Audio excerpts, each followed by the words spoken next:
Hey, what's up, YouTube? This is my year, coming up on my year anniversary of the 90-gallon reef ready aquarium.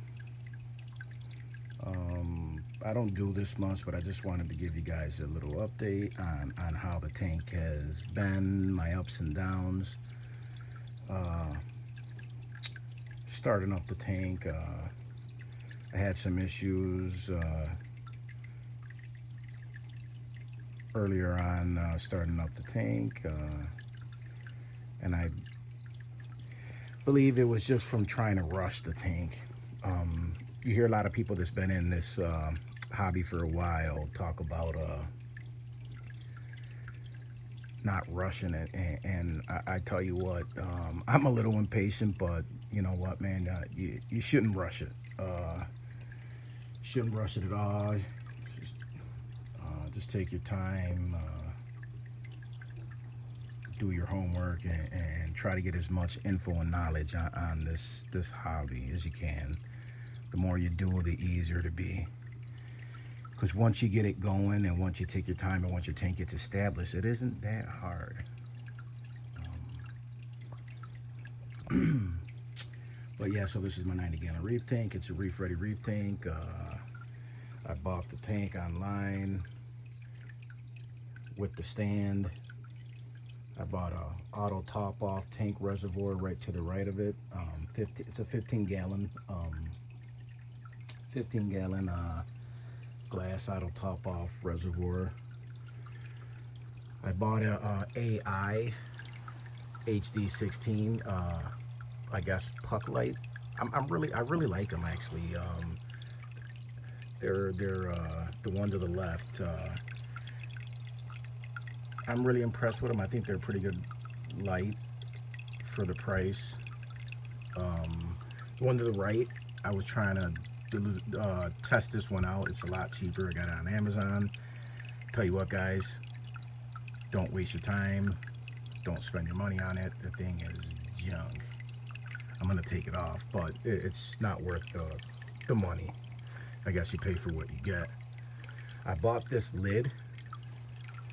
It's kind of custom for the tank, I guess. I bought the lid because I had a few jumpers jump out of the tank, and I prefer a lidless tank, but I don't want. I was tired of my fish jumping out of the tank, so I went with that lid. Here's a little view of the tank. I like the whole natural wild look, so a lot of people don't like the zinnias, the pulsing zinnias. I do. They have a real natural flow to them, and the green star polyp as well. They're starting to grow a lot, actually. So I'm just gonna let it grow and see what it does. I stopped buying corals because things are starting to fill in, and I just thought that I just need to just cut back on buying the corals. They're actually doing pretty good. Pretty good growth. This green frog spawn I had issues with when I first got it. After like that third week, I guess it just didn't like my water quality or the parameters in it, so I just started dosing some things, and that actually didn't help. I think it made the situation worse. I just started doing water changes and lowering my calcium. I guess my calcium was too high. Now the thing is doing real great. It's actually getting a lot bigger. And I believe it was a little combination of just water change and just lowering my calcium. I just bought that Melanaris Rash. The color is beautiful on it. I guess you can't really notice it is good, but the colors are really nice color. You got that two clownfishes. They've been doing good. Pretty much all my fish have been doing good in here. They when I first started the tank, I had some fishes in there, and they were getting a little ick from time to time, and some didn't do that great. And end up buying a UV sterilizer. You know, doing my weekly water changes, and the water quality started to get better, and the fish, I really haven't had any issues with the ick ever since I put the UV sterilizer in the sump. So I have a sailfin, a yellow watchman goby. He's hiding, but he usually hides underneath that rock over there. Got the coral beauty. He's a really cool tempered fish usually, but I just got this Melanurus wrasse, and he's kind of, I guess, picking at him every so often. I mean, it isn't horrible, but the sailfin,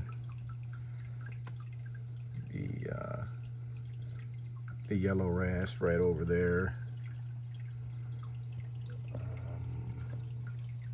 But everything seems to be doing good. I got some Xenia, or what do you call these right over here? The green star polyps.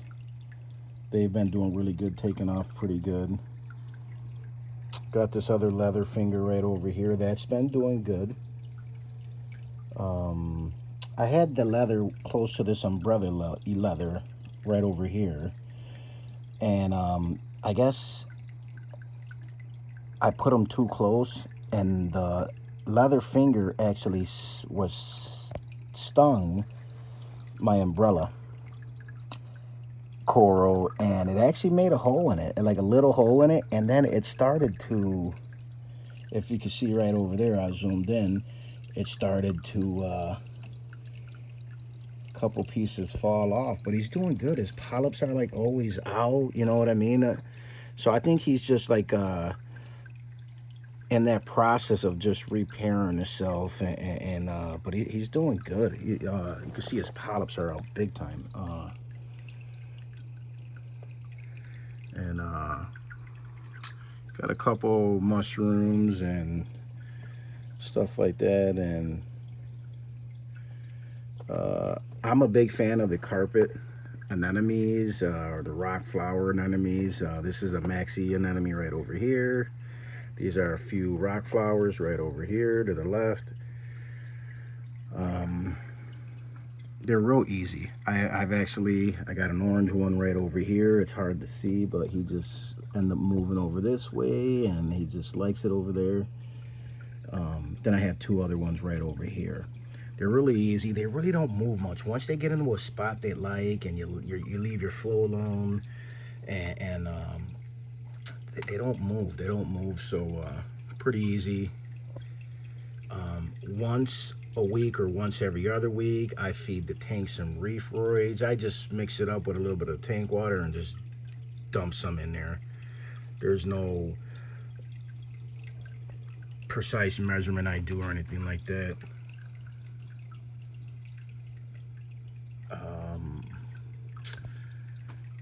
All the rocks in here were dry rock that I bought on bulk reef supply. Me personally, I don't want any pests in my tank, so I got live dry rock when I started up the tank. And luckily I've been pretty good when I buy a coral or a coral on a rock or on a frag, that I really haven't had any issues with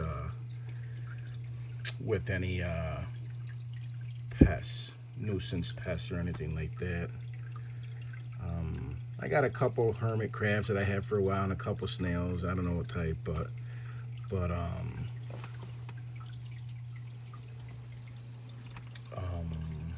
I clean the tank about once a week. About a 10-gallon water change, and it's just to just replenish the minerals and stuff like that in the tank, and to keep the nitrates down and stuff like that. I'll take you down in. I got a Neuro 5 right over here. I like the thing. It syncs in with your light on the same app. You can control it on the app. I think it's a little bit too strong for this 90-gallon tank because the 90-gallon isn't that long. I probably would have went with the Narrow 3, but I do like them. I do like them.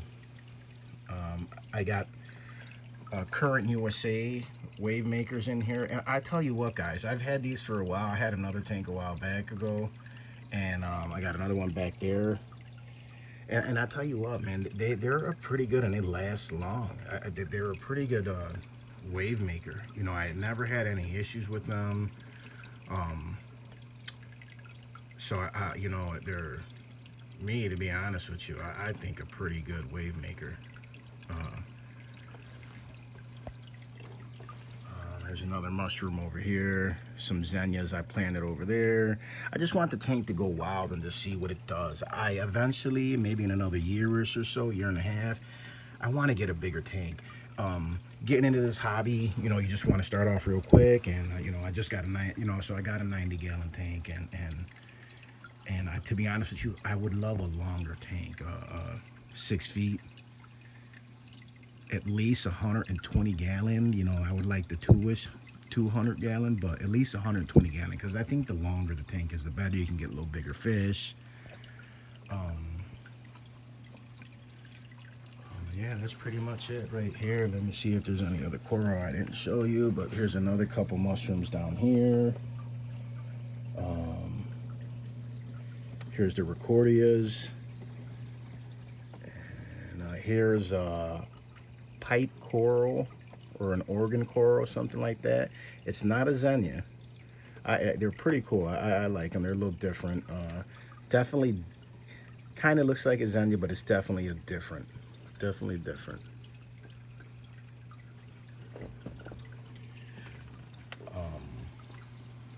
I do feed the sailfin tang algae clips about every day. I'll feed them an algae clip.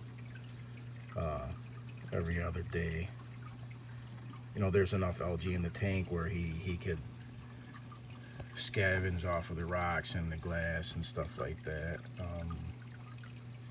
I do clean my sand bed. I've probably got at some spots 2 inches to an inch, inch and a half sand. I like the whole sand look. You know, I do clean it really good every week when I do my weekly water change. I stir it up. I stir it up every week. Some people say don't do it. Some people say that it's okay. I stir it up, but I've been doing it since I have started the tank, so I haven't had any issues with that. I'll show you down into my sump area. Right down here, I have Kimura doser. I was dosing off a reef, and I stopped dosing it because I started getting too high of levels, calcium, and so I stopped dosing that totally, and I'm only dosing Microbacter 7. I'm dosing the Microbacter 7 daily, and it's about like 2 mLs a day or 3 mLs a day. Other than that, I'm not dosing anything. Here's the one, it's a Coral Life, I believe, UV sterilizer. I keep that running all day long.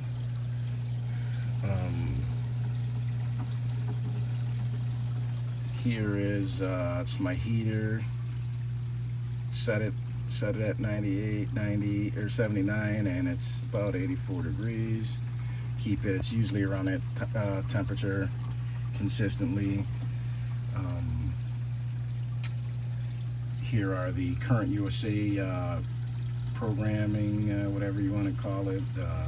I really like the Current USA wave makers. I think they're pretty good. I got a light down here, just a little cheap little light.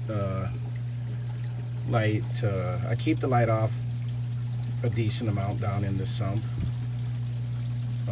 Turn it on here and there to clean it out and add more water into my sump with the auto top off. I have a Reef Octopus Essential 130.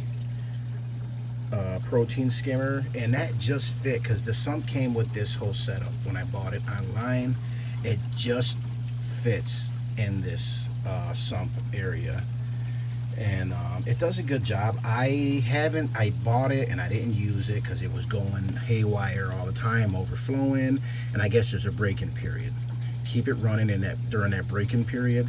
I didn't do that. I got frustrated with it, so I stopped using it. Eventually I cave in and I just kept it running. Even though it was overflowing, it stopped. Once you keep it at the recommended water level that the manufacturer recommends per protein skimmer, it will dial itself in once you tune it in. Once I tuned it into this knob, and I tell you what, me personally, it makes the water quality better. It makes the water quality better. I won't run another reef aquarium without one. So if this were to ever go, I'm gonna buy. I actually will buy another one. I actually have a backup one, brand new, in my basement. So I will not run one without one. I think it makes your water quality better. I think that's part of the reason why the fish do good, because it's getting out all that detritus, or at least a decent amount of it, in my opinion. So I do keep it running pretty much every day. I have 2 filter socks in here. I use this poly, or whatever you want to call it, stuff in there. I'm about to change that one out. I had cleaned my tank yesterday, but I'm going to change these ones out. Filter floss, or whatever you want to call it. And I change my socks out every couple weeks. I just toss them, get another one, get a couple other ones. I got a couple bags of bio balls, and I do keep a Chemi Pure bags in there. I'm about due to change them out. You can see them back down in there, the Chemi Pure bags. And that's pretty much it. I have another. This is a cheap UV sterilizer, and I have that down in there. I keep that running about 12 hours a day. I'm gonna dial that back, and probably about 6 hours a day. So my Coral Life UV sterilizer, that one runs all day long. And then I was just gonna dial this one down here, this cheap one, down to about like 6 hours a day. I was gonna at least around nighttime, I think,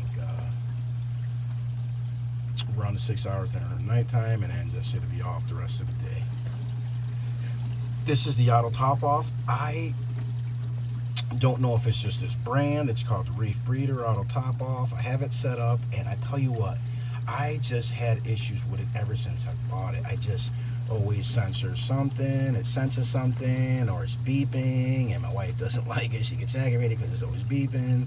So I keep it off, and then when it needs water, I just plug it in, and then it fills up from my reservoir into my sump. Here's the line that fills in from the reservoir for my auto top off tank, and that's pretty much it. I have a back feed on it so that if water were to ever come up to this tube, that it won't go past this back feed, so it wouldn't back feed into my auto top off reservoir and overflow. I do have a back I do have on one of the piping, one of my plumbing pipes for the tank, I do have, it's a backflow preventer as well, just in case if water were to ever, it won't go as far as, I guess, it won't overflow. And that's pretty much it. It's pretty much it. I actually DIY'd this. I actually, so the actual protein skimmer, I actually connected this line right here,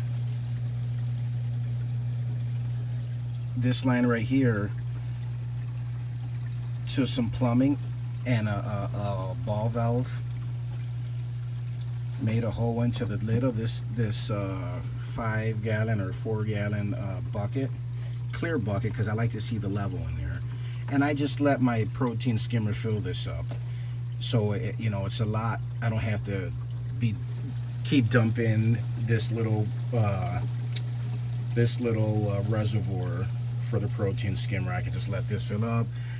Maybe I'll empty this out maybe once a week or once every other week.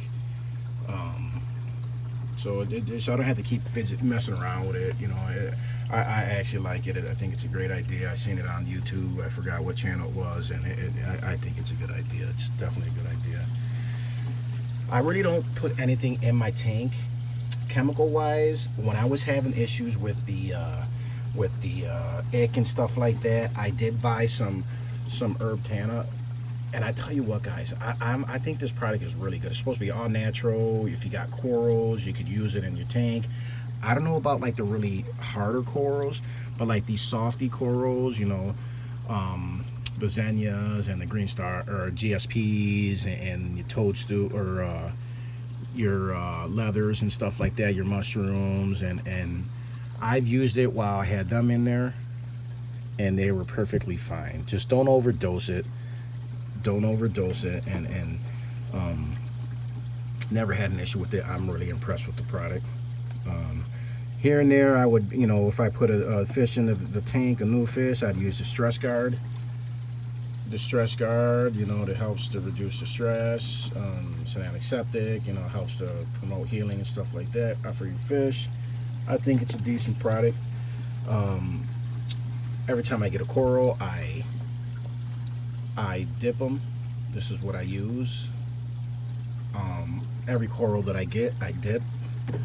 Luckily, I've been pretty good with not getting any pests. I've been really trying to be real careful and picky with that. I tried to do Chaeto, and I just said that isn't for me.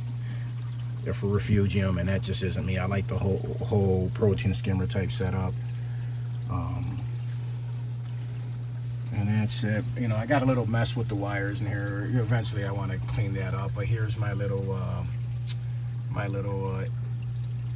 reservoir for my dosing and stuff like that. And that's pretty much it. That's pretty much it for this tank.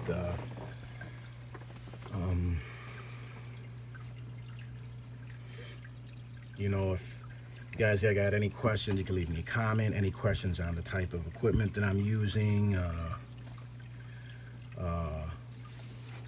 stuff like that, just leave a comment and I'll try to get back to you.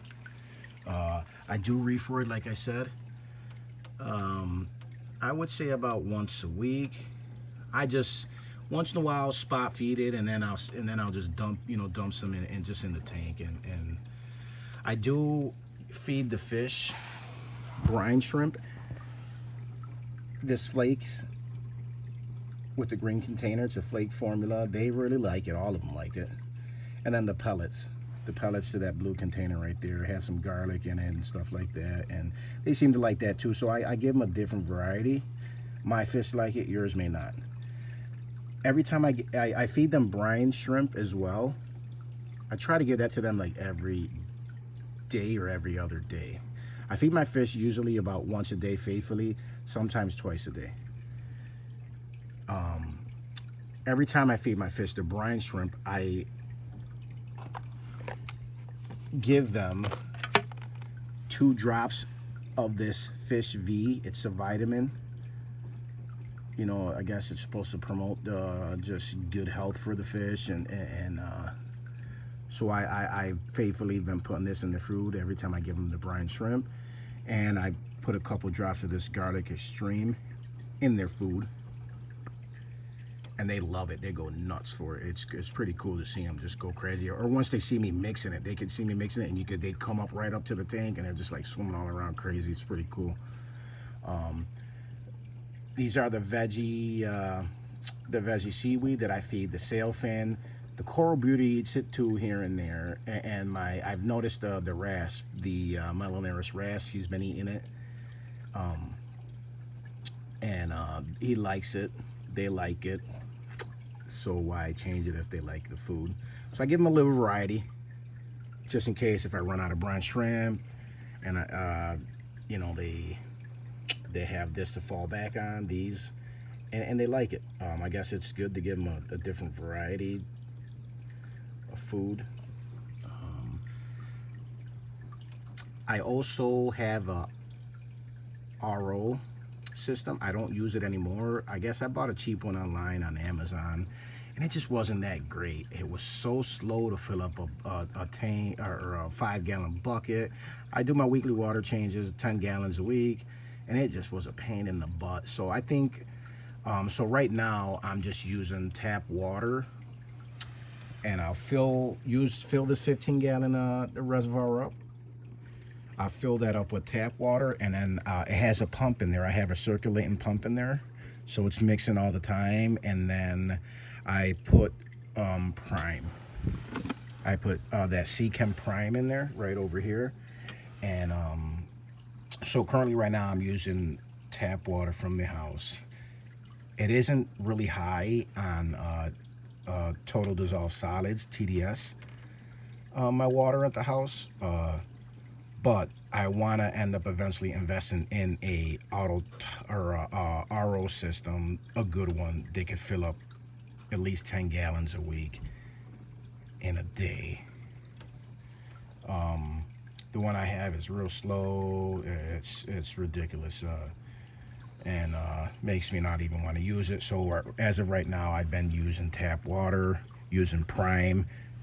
Once I fill this reservoir up, this is how you fill it up. You just dump the water into here, close it, and then I just dump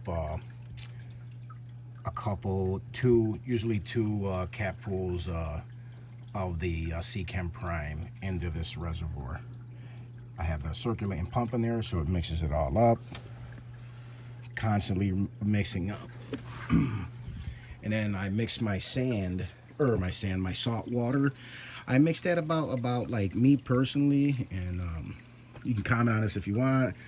You know, some people say do it 24 hours mixing your salt. I actually mix it about an hour-ish before I change the water. This is my setup from afar. But I personally, I mix my salt. I mix it an hour. And I've been doing it for the longest now, and everything seems to be doing fine. The corals, the fish. I do use the Red Sea Pro, the blue label, the blue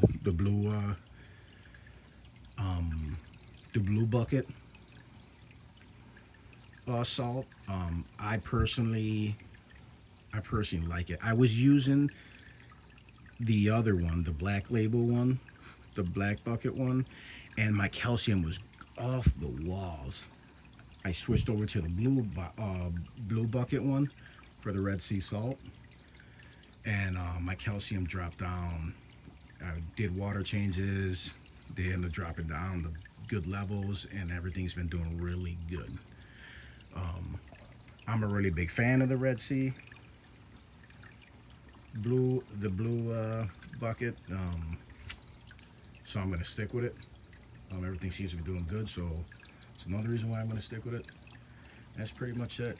I have a bunch of test kits. I have a bunch of test kits for the tank, and to be honest, at first, when I first started up the tank, I tested all the time. I tested quite a bit. My nitrates, my pH, my salinity, my calcium, my magnesium, and my phosphates, ammonia, and I personally I barely check all them levels. Everything's doing good, so I figure why check it. I change the water 10 gallons every week. Everything seems to be doing good. The fishes are always good, looking healthy, eating, swimming around. So it's like, why check it? I don't really have hard corals in here, so I don't think I really need to check my parameters like that all the time. But I do have the HANAs. I have a HANA calcium, the HANA pH, and the HANA alkalinity and DKH, and I do really like them. They're a lot easier. Watch a video that HANA makes for their specific test kits, and they're really easy. They're real simple, so I would recommend them. Yeah, they're a little pricier, but they're most of them are good. And that's pretty much it. So this is my tank. I'll start making these videos a lot shorter, but this is my tank, and for about a year long process, year in the making. I'll start making these videos shorter, and every time I buy equipment, I'm gonna post or make a little video, short video of a review on it, and what my first initial thoughts are on it, and then I'll make maybe like a month or 2 month, a month later update on how I feel about it, and then updates on my corals, how they're doing, any new corals I get, and things like that. But I love the hobby. The hobby's great. It's relaxing. It's I guess pretty cool. I guess it's rewarding to see you you're having an ecosystem in your tank, in your house, and it's thriving, you know. But here's a maxi anemone.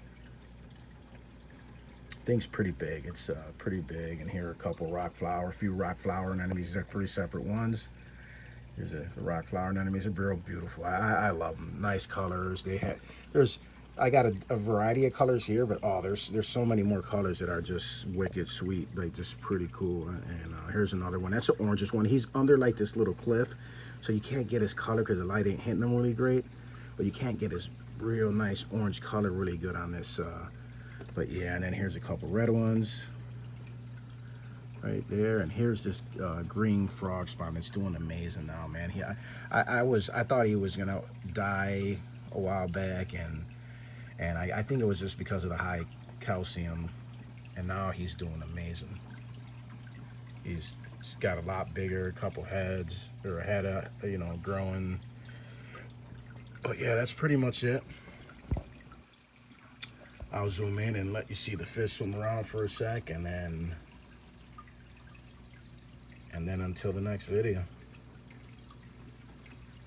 I don't do these videos much, so I'm a little new, learning, and I'll get better though. If there's any questions you want to know about the equipment and what I think about the equipment that I have, because you're interested in purchasing it, but you would just like just some info on it and what someone thinks about it, yeah, just tag me up on the comment, and I'll get back to you. So here's the fish. They all get along pretty good. This Coral Beauty, he's actually been really interested in that Melanurus wrasse I got actually yesterday. Don't be mean to him, buddy. But yeah, that's about it.